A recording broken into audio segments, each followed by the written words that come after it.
Hej og velkommen til. I dag vil jeg gerne fortælle lidt om, hvordan man kan få en indikation om ens ankelled er stabil eller ustabil. Typisk hvis man vrider rigtig mange gange rundt på anklen, så er det også en indikation på, at man har problemer med stabiliteten derinde. Og hvis man har ustabil ankel, så kan det have betydning for vores knæ og for vores hofte, og egentlig også for vores bækken og for vores lænd, sådan hele vejen op. En meget simpel test for at finde ud af, er der indikationer på, er mit ankelled lidt ustabil eller ej, det er at komme op på tær.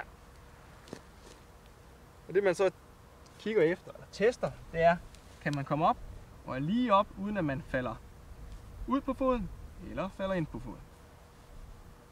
Hvis man falder ud på foden, og ind på foden, så er det et tegn på, at der kan være noget manglende stabilitet i ankelledet.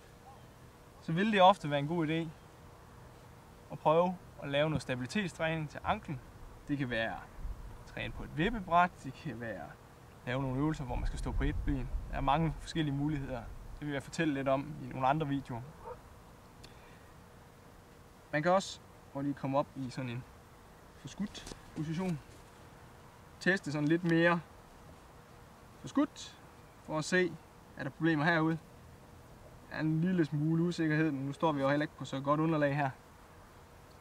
Så det I kigger efter er, kommer I lige op, falder I ikke ind eller ud, falder I ikke ud eller ind. Og så har I den her indikation på, om der er nogle problemer. Prøv at teste af. Det kan være, at I kan få en idé om, I skal lave lidt mere stabilitet til jeres ankel. Kan I have en rigtig god dag derude.